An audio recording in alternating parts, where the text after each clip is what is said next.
The Goose Girl at the Well.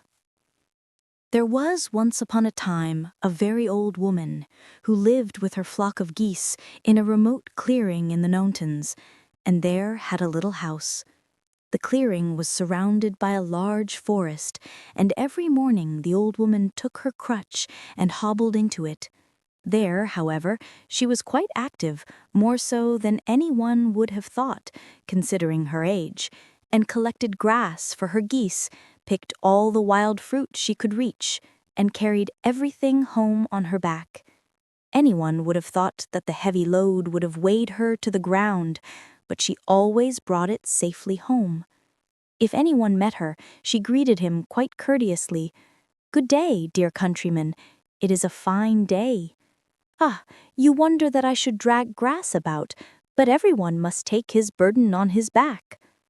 Nevertheless, people did not like to meet her, if they could help it, and took by preference a roundabout way, and when a father with his boys passed her, he whispered to them, "Beware of the old woman, she has claws beneath her gloves, she is a witch." One morning, a handsome young man was going through the forest. The sun shone bright, the birds sang, a cool breeze crept through the leaves, and he was full of joy and gladness. He had as yet met no one, when he suddenly perceived the old witch kneeling on the ground cutting grass with a sickle.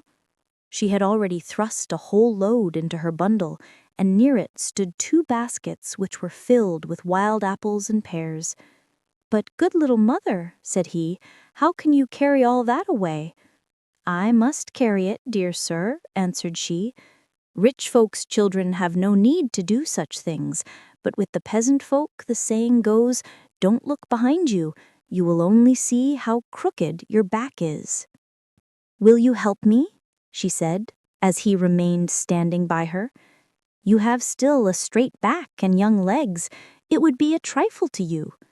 Besides, my house is not so very far from here. It stands there, on the heath behind the hill. How soon you would bound up thither." The young man took compassion on the old woman. "My father is certainly no peasant," replied he, "but a rich count. Nevertheless, that you may see that it is not only peasants who can carry things, I will take your bundle." "If you will try it," said she, "I shall be very glad. You will certainly have to walk for an hour, but what will that matter to you? Only you must carry the apples and pears as well." The young man felt somewhat uneasy when he heard of an hour's walk, but the old woman would not let him off, packed the bundle on his back, and hung the 2 baskets on his arm. "See, it is quite light," said she. "No, it is not light," answered the count, and pulled a rueful face. "Verily, the bundle weighs as heavily as if it were full of cobblestones, and the apples and pears are as heavy as lead. I can scarcely breathe." He had a mind to put everything down again, but the old woman would not allow it. "Just look," said she mockingly, "the young gentleman will not carry what I, an old woman, have so often dragged along. You are ready with fine words, but when it comes to be earnest, you want to take to your heels. Why are you standing loitering there?" She continued, "Step out! No one will take the bundle off again." As long as he walked on level ground, it was still bearable, but when they came to the hill and had to climb, and the stones rolled down under his feet as if they were alive, it was beyond his strength. Drops of sweat stood on his forehead and ran hot and cold down his back. "Mother," said he, "I can go no farther. I want to rest a little." "Not here," answered the old woman. "When we have arrived at our journey's end, you can rest, but now you must go forward. Who knows what good it may do you?" "Old woman, you are becoming shameless," said the count, and tried to throw off the bundle, but he labored in vain. It stuck as fast to his back as if it grew there. He turned and twisted, but he could not get rid of it. The old woman laughed at this, and sprang about, quite delighted on her crutch. "Don't get angry, dear sir," she said. "You are growing as red in the face as a turkey cock. Carry your bundle patiently. I will give you a good present when we get home." What could he do? He was obliged to submit to his fate and crawl along patiently behind the old woman. She seemed to grow more and more nimble, and his burden still heavier. All at once she made a bound, jumped onto the bundle, and seated herself on the top of it. And however withered she might be, yet she was heavier than the stoutest country lass. The youth's knees trembled, but when he did not go on, the old woman hit him about the legs with a switch and with stinging nettles. Groaning continuously, he climbed the mountain and at length reached the old woman's house when he was just about to drop. When the goose perceived the old woman, they flapped their wings, stretched out their necks, ran to meet her, cackling all the while. Behind the flock walked stick in hand an old wench, strong and big, but ugly as night. "Good mother," said she to the old woman, "has anything happened to you? You have stayed away so long." "By no means, my dear daughter," answered she. "I have met with nothing bad, but on the contrary, with this kind gentleman who has carried my burden for me. Only think, he even took me on his back when I was tired. The way, too, has not seemed long to us.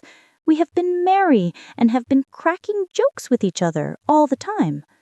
At last the old woman slid down, took the bundle off the young man's back and the baskets from his arm, looked at him quite kindly, and said, "Now, seat yourself on the bench before the door and rest.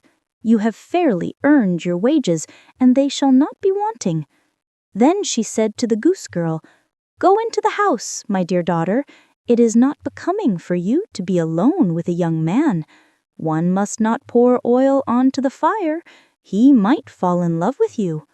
The Count knew not whether to laugh or to cry. "Such a sweetheart as that," thought he, "could not touch my heart even if she were 30 years younger." In the meantime, the old woman stroked and fondled her geese as if they were children, and then went into the house with her daughter. The youth lay down on the bench, under a wild apple tree.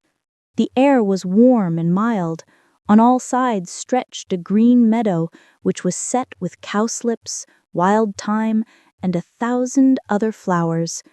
Through the midst of it rippled a clear brook, on which the sun sparkled and the white geese went walking backwards and forwards or paddled in the water.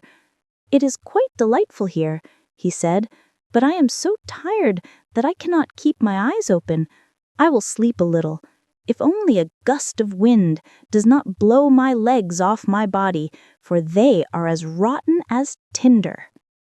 When he had slept a little while, the old woman came and shook him till he awoke. "Sit up," said she. "You cannot stay here. I have certainly treated you evil enough. Still, it has not cost you your life. Of money and land you have no need. Here is something else for you." Thereupon she thrust a little box into his hand, which was cut out of a single emerald. "Take great care of it," she said. "It will bring you good fortune." The Count sprang up, and as he felt that he was quite fresh and had recovered his vigor, he thanked the old woman for her present, and set off without even once looking back at the beautiful daughter. When he was already some way off, he still heard in the distance the noisy cry of the geese. For 3 days the Count had to wander in the wilderness before he could find his way out. He then reached a large town, and as no one knew him, he was led into the royal palace, where the king and queen were sitting on their throne. The Count fell on one knee, drew the emerald box out of his pocket, and laid it at the queen's feet. She bade him rise and hand her the little box. Hardly, however, had she opened it and looked therein, than she fell as if dead to the ground. The Count was seized by the king's servants, and was being led to prison, when the queen opened her eyes and ordered them to release him, and everyone was to go out, as she wished to speak with him in private. When the queen was alone, she began to weep bitterly, and said, Of what use do I have to the splendors and honors with which I am surrounded? Every morning I awake in pain and sorrow. I had 3 daughters, the youngest of whom was so beautiful that the whole world looked on her as a wonder. She was as white as snow, as rosy as apple blossom, and her hair as radiant as sunbeams. When she was 15 years old, the king summoned all the 3 sisters to come before his throne. You should have seen how all the people gazed when the youngest entered. It was just as if the sun was rising. Then the king spoke, "My daughters, I do not know when my last day may arrive. I will today decide what each of you shall receive at my death. You all love me, but the one of you who loves me the best shall fare the best." Each of them said she loved him best. "Can you not express to me," said the king, "how much you do love me, and thus I shall see what you mean?" The eldest spoke, "I love my father as dearly as the sweetest sugar." The second, "I love my father as dearly as my prettiest dress." But the youngest was silent. Then the father said, "And you, my dearest child, how much do you love me?" "I do not know, and can compare my love with nothing." But her father insisted that she should name something, so she said at last, "The best food does not please me without salt, therefore I love my father like salt." When the king heard that, he fell into a passion, and said, "If you love me like salt, your love shall also be repaid you with salt." Then he divided the kingdom between the 2 elder, but caused a sack of salt to be bound on the back of the youngest, and 2 servants had to lead her forth into the wild forest. "We all begged and prayed for her," said the queen, but the king's anger was not to be appeased. "How she cried when she had to leave us! The whole road was strewn with the pearls which flowed from her eyes." The king soon afterwards repented of his great severity, and had the whole forest searched for the poor child. But no one could find her. When I think the wild beasts have devoured her, I know not how to contain myself for sorrow.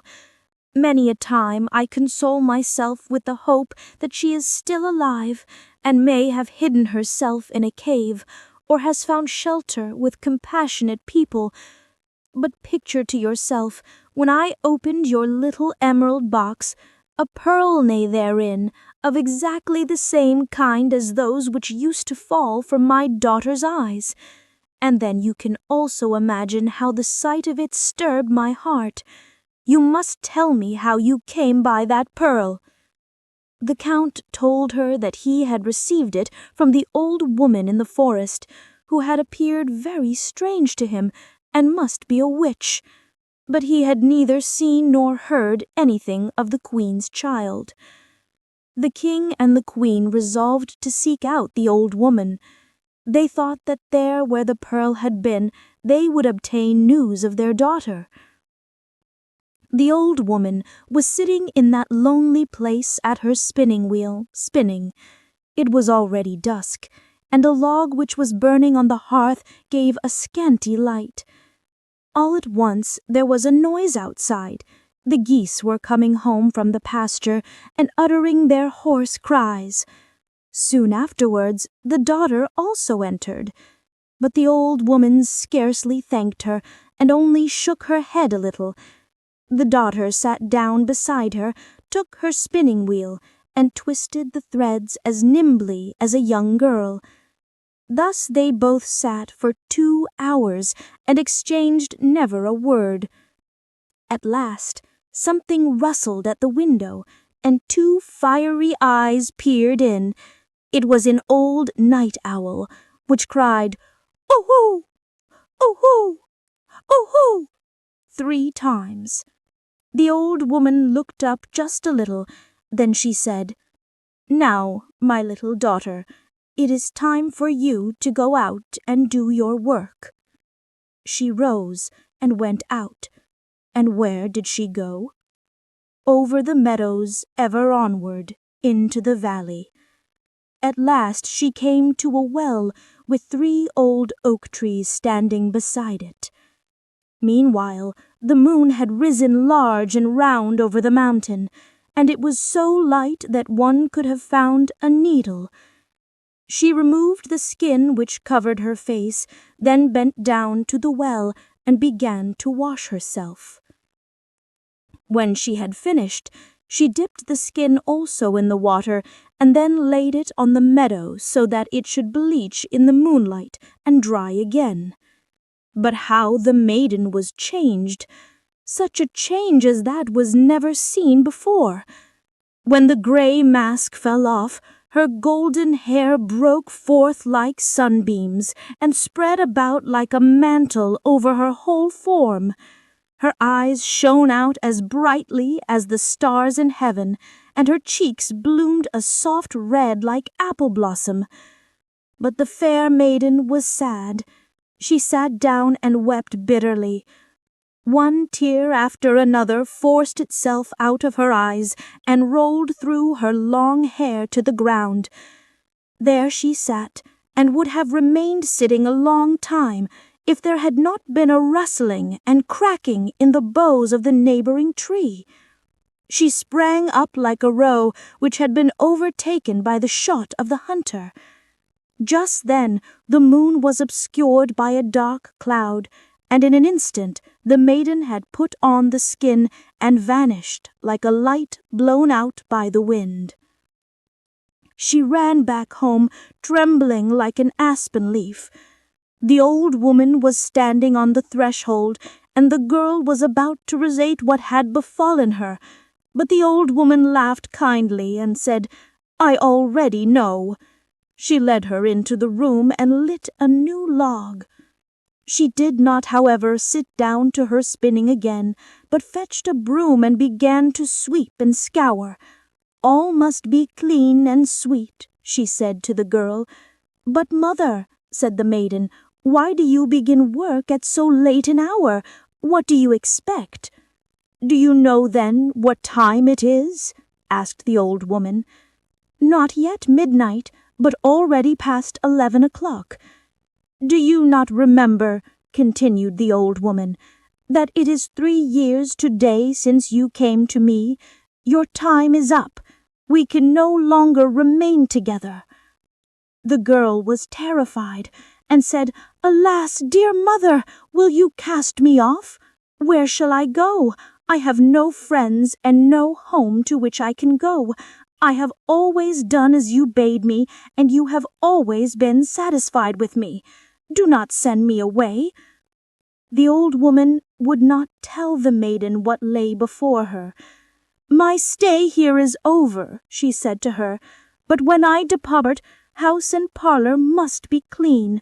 Therefore do not hinder me in my work. Have no care for yourself. You will find a roof to shelter you, and the wages which I will give you will also content you." "But tell me what is about to happen," the maiden continued to entreat. "I tell you again, do not hinder me in my work.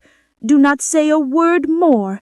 Go to your chamber, take the skin off your face, and put on the silken gown you had on when you came to me, and then wait in your chamber until I call you."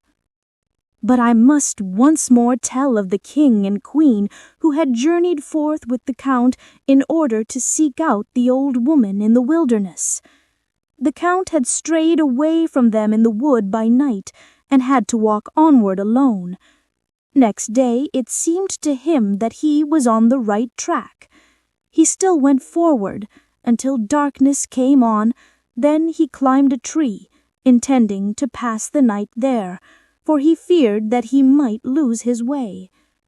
When the moon illumined the surrounding country, he perceived a figure coming down the mountain. She had no stick in her hand, but yet he could see that it was the goose girl whom he had seen before in the house of the old woman. "Oho!" cried he, "there she comes, and if I get hold of one of the witches, the others shall not escape me." But how astounded he was when she went to the well, took off the skin and washed herself, when her golden hair fell down all about her, and she was more beautiful than anyone whom he had ever seen in the whole world. He hardly dared to breathe, but stretched his head as far forward through the leaves as he could, and stared at her. Either he bent over too far, or whatever the cause might be, the bough suddenly cracked, and that very moment the maiden slipped in the skin, sprang away like a roe, and as the moon was suddenly covered, disappeared from his sight. Hardly had she disappeared before the Count descended from the tree and hastened after her with nimble steps. He had not been gone long before he saw, in the twilight, two figures coming over the meadow. It was the King and the Queen, who had perceived from a distance the light shining in the old woman's little house, and were going to it. The Count told them what wonderful things he had seen by the well, and they did not doubt that it had been their lost daughter. They walked onward full of joy, and soon came to the little house. The geese were sitting all around it, and had thrust their heads under their wings and were sleeping, and not one of them moved. The King and the Queen looked in at the window, where the old woman was sitting quite quietly spinning, nodding her head and never looking around. The room was perfectly clean, as if the little mist men, who carry no dust on their feet, lived there. Their daughter, however, they did not see. They gazed at all this for a long time, until at last they took heart and knocked softly at the window. The old woman appeared to have been expecting them. She rose and called out quite kindly, "Come in. I know you already." When they had entered the room, the old woman said, "You might have spared yourself the long walk if you had not 3 years ago unjustly driven away your child, who is so good and lovable. No harm has come to her. For 3 years she has had to tend the geese. With them she has learned no evil, but has preserved her purity of heart. You, however, have been sufficiently punished by the misery in which you have lived." Then she went to the chamber and called, "Come out, my little daughter." Thereupon the door opened, and the princess stepped out in her silken garments, with her golden hair and her shining eyes, and it was as if an angel from heaven had entered.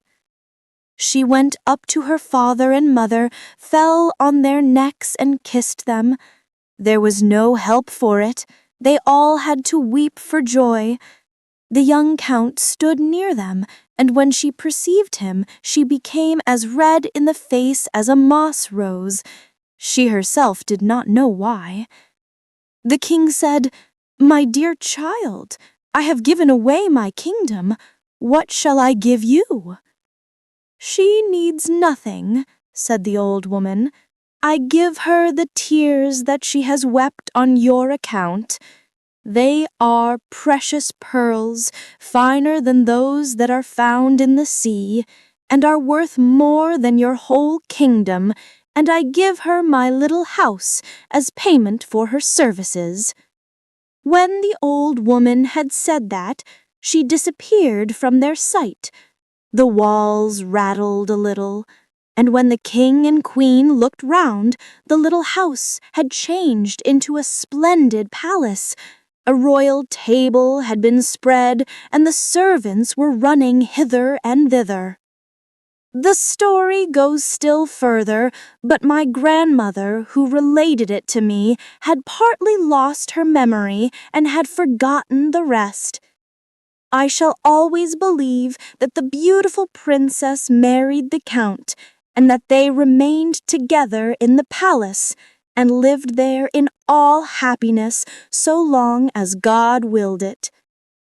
Whether the snow-white geese, which were kept near the little hut, were verily young maidens, no one need take offence, whom the old woman had taken under her protection, and whether they now received their human form again and stayed as handmaids to the young queen, I do not exactly know, but I suspect it.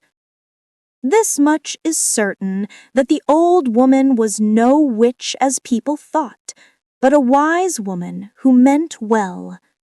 Very likely it was she who, at the princess's birth, gave her the gift of weeping pearls instead of tears.